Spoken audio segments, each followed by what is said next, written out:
welcome. Another day, another, I don't know. We'll talk about that GTR later. But I just want y'all to know, y'all are hella ruthless in these comments. That shit's actually kind of funny, but like, Jesus. Update with the S2000, basically just scrapping that whole diffuser, because like, we was trying to make it work, but sometimes you just gotta know when a car quits. It's too much work to be done, and I need a wing, and I don't know. I got a new bumper, going with a AP2 rear bumper now, and got some other goodies coming for the car, because that was like always the original goal for me. Here we go, we have a pretty beat AP2 bumper. Can't complain because I got it for free. Shout out to, I forget his name, I think it's Vu. Just picked it up, it was in Virginia. I don't know who did the work on this prior, but Greg was showing me how they didn't use like flex filler, they use like regular Bondo. Then, like this weird alien goop on the back. So I'm basically just gonna take all that out and we're gonna use the black epoxy, like the 5-minute stuff. Oh, snap. Make a measurement, like 21 inches, measure it like that, and then in the middle of the T, you put the punch, you punch it, and then you know you set a drill bit in that starts to walk on you? Yeah. You put it in the depth, and then it stays. We got ourselves a Greg in his natural habitat. He is repairing an Infinity. Bigger, I don't even know. What are you doing on this? Quarter repair. Was quarter replace, but we fixed it. You should have seen it before. Should have took a picture. I had to like weld a bunch of tabs in here. Out. So this episode is for all those people that want to see what Greg do every day. Who's that? It's like they didn't even use flexible filler, they just used regular filler, which you're not supposed to do on a bumper. And that's why it's cracking everywhere. So you just strip all that down, and then we'll probably heat it up, shape it a little bit. And then you got a hole here, right there. We'll have to epoxy that back together, epoxy this back together, epoxy this back together. Luckily we don't need these tabs because of the wide body and the wheel fitment. So he was telling me, I guess I need to use like what, 40 grit? I'd use 40 just to take it all out. Yeah. So I got my 40 grit sandpaper. Damn, look how quick that just came. I got a mask. And we got ourselves a Ingersoll Rand DA orbital sander thingamajig. This stuff I could do, because basically all I'm doing is just tearing stuff down. Putting it back together, then that's a different story. Leave that to my man, G-Man. All right, enough talking, because, yeah, whatever.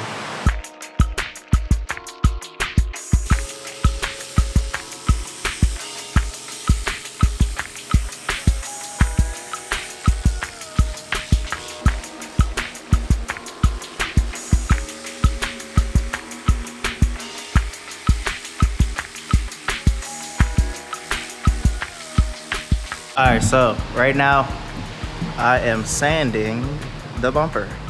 It's a lot of mud in this spot. I guess it was previously broken before, but I think it would be pretty cool. I didn't care. It's a lot of work to repair, but I think it would be like a good opportunity to show people like some of the stuff that Greg might do every day. It's like a whole bunch of stuff that he can do on here, just to compile it into like one video. So y'all could take like little pieces of information and I guess use it on your own projects. So as soon as I finish sanding this down, I'll let him look at it, see all the stuff that he has to repair and like how we plan on doing it, and yeah, we'll get all that content for you guys, and hopefully you'll be able to learn something. If not, I don't know. But all right, it's time to go time lapse.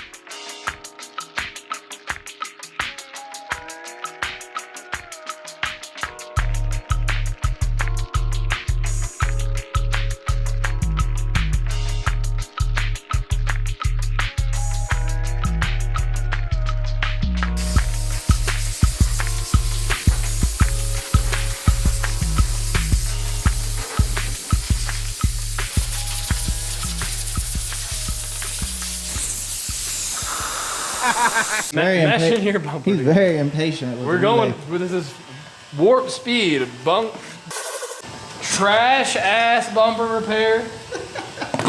Look at what Xavier brought me. What is this trash? He like brought home the worst stray dog you could. Like if you don't go to the dude, go get a purebred. This is some. We needed content for the week. I got I got all the content. You didn't even see my new car. Damn, revealing info.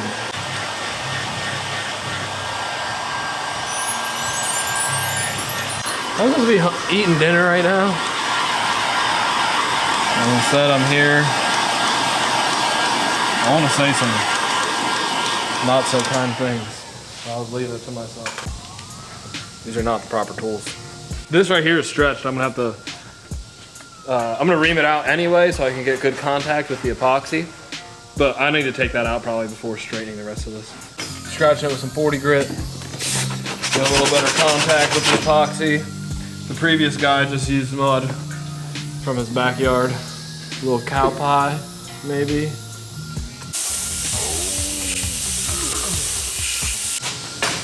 That's nasty. I got plastic in my mouth. You want me to keep it in there? So now you just measure out your drywall tape. This is the right way to do it, don't worry about it. No, it actually works really well because it's sticky. So whenever you want to place it down, it'll stay for the most part. Where'd you learn this from? Honestly, I think I just ran out of the mesh and I just saw drywall tape. I don't really remember. I've been doing it since I was a young lad. He's very old if y'all don't know. Yep. This doesn't have to be perfect. So if there's any overhanging, I'll just cut it off. That's where that goes. All right, so I'm gonna start off, I'm gonna lay down some epoxy. This is 2-part speed grip, Norton. If you wanna know where to find this, Google. That's what it is, I have no idea. What about the gun? That's what I'm talking about, Google it. We get it from a company that delivers all this material. So if you're not local, then you're not gonna be able to get it from them. 5-minute epoxy, acid brush, Xavier. You need a hand? I will, well, let's put some tape to catch the excess. I don't really put it on the crease. I'd like to let it fill the crease. So you see it's kind of loose. Like so it'll be able to come through this side and then I'll just sand off the high spots. I'm trying to make sure that it gets in through to the other side and touches the tape. I'll put a little bit extra because I'm going to brush it around and then I'm going to put the tape on it.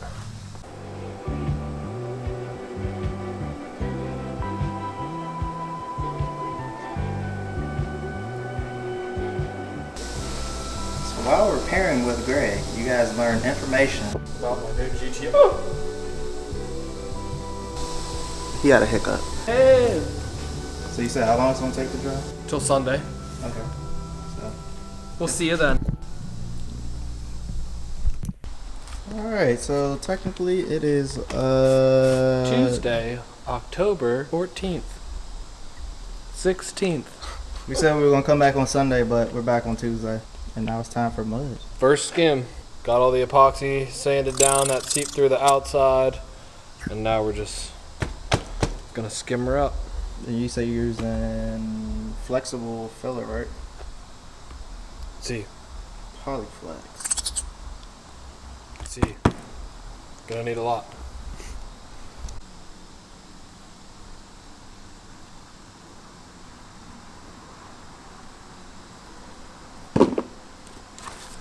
I can't mix it while it's on the table. It's just awkward.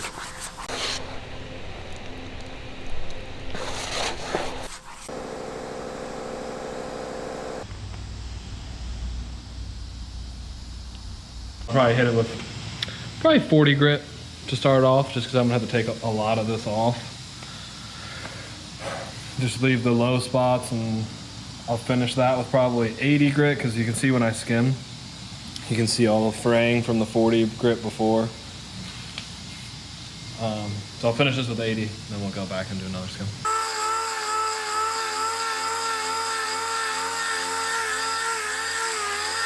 So now I guess you're switching to blue for the contrast.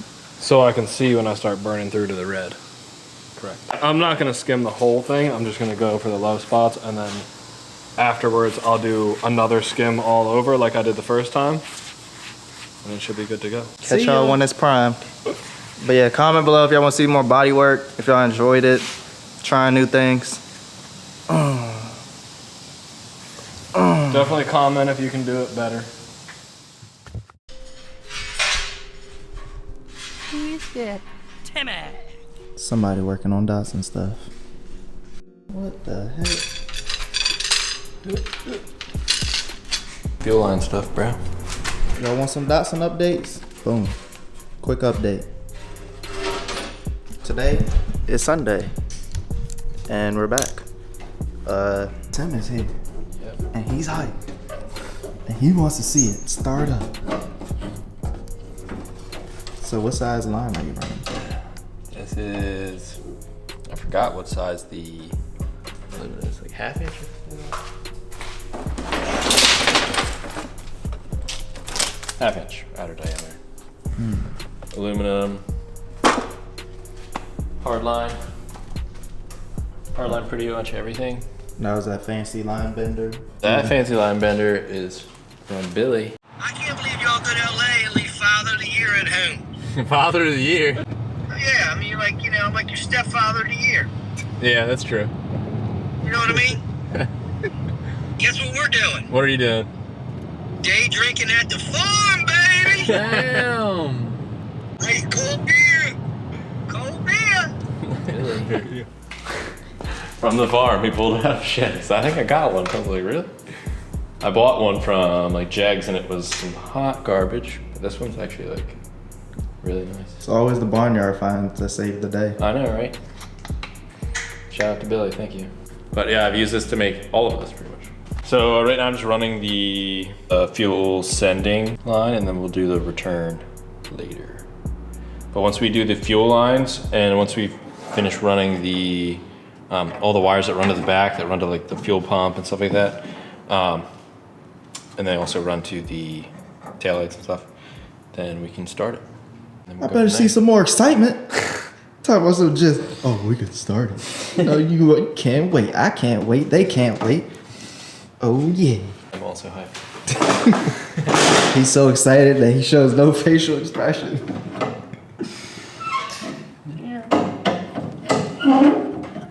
But, so what I might do actually is I'll run this one kind of up to the general area and then I'll show you how we straighten out this fuel line and then we'll put one of the ends on one. Oh, it's like coiled up? Yeah, yep. And that's like, I don't know how many feet are on this. I don't know why it doesn't tell you, but it's probably 15 or 20 feet long.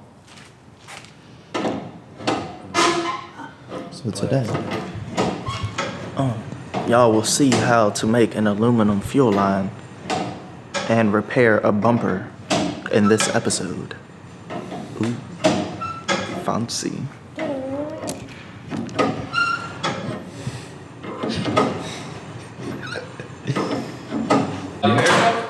Huh? Someone stole my air truck. No, I don't know. These nuts.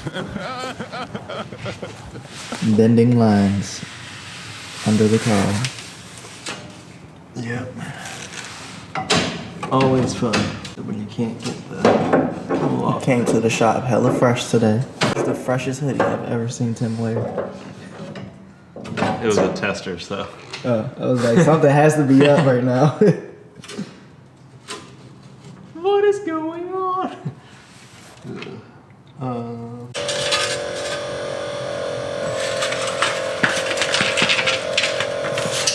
Can you lock the door behind me? Yeah.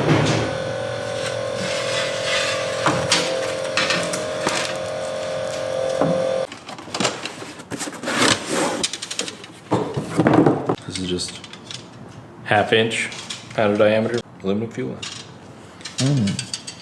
What I usually like to do is like try and get it kind of straight by hand. It is really easy to bend. Yeah, it is pretty easy. It's also then easy to kink. You could use this as one method of getting it straight, kind of as straight as you can, without doing too much. And then the other is you could get a sell tool that actually does it for you, which I have one over here. We'll try and demonstrate to this. This isn't the best, but it does get the job done. I'm going to right. Yeah. There you go. Now, so you can run it through a little bit like this. but I'm gonna start cranking it down a little bit. All right, chill. All directions, a little bit. ASMR.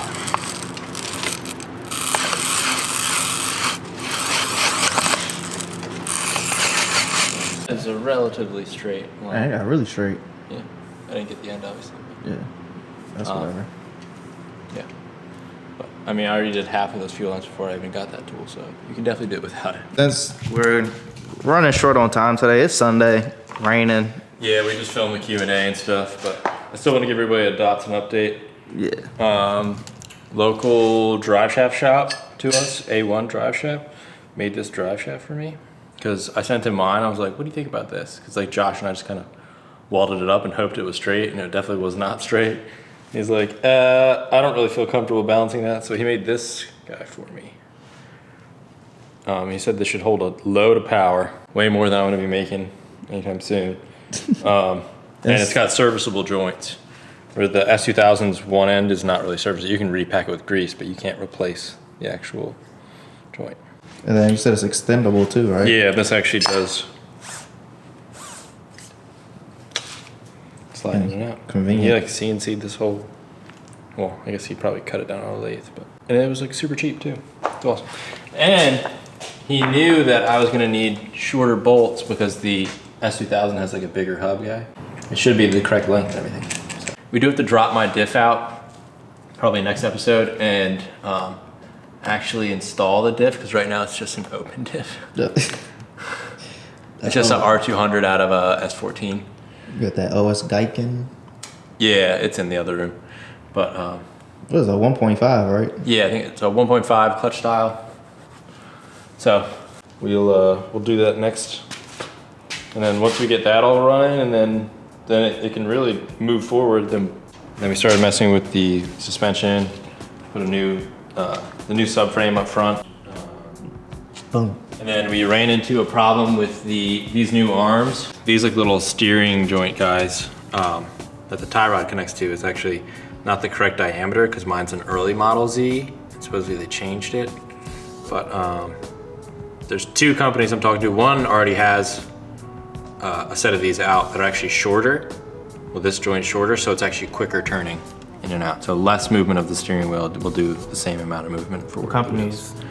well, one's Techno Toy Tuning, who made all of my suspension stuff, but they haven't come out with it yet. I don't know how long they're gonna be. They're like, it's gonna be like a month. It's been a month, so I haven't seen it. So I'm gonna contact them again, see what they say. But if not, there's this company like Apex something that makes a bunch of steering stuff for 240Zs too. So if I need to, I'll just go that route. And I'm obviously not gonna run these huge spacers. They're just here to get my the spacing of the wheels for the fenders correct. These arms from Techno Toy Tuning can actually extend the track like a couple inches, which is why there's like so many different mounts for like the sway bar end link and stuff like that, and the traction bar. So we kind of did that last, but we'll move on from there too after. But for right now, I just want to get it running and have the rear wheels moving with the diff and the drive shaft and everything. And then we'll worry about front suspension and then finally brakes. And then we can test drive this thing. And then take her to get her alignment. Yeah. That's gonna be fun. Yeah, yep. Alignment and the tune. We'll be done at T-tuning. Well, there y'all go. Quick Datsun update. Show you how to fix a bumper that was in rag poop condition. Make showing Greg's talents. Yeah, catch y'all in the next episode. It's a real relaxed day. And I'm hungry. And I'm dying slowly.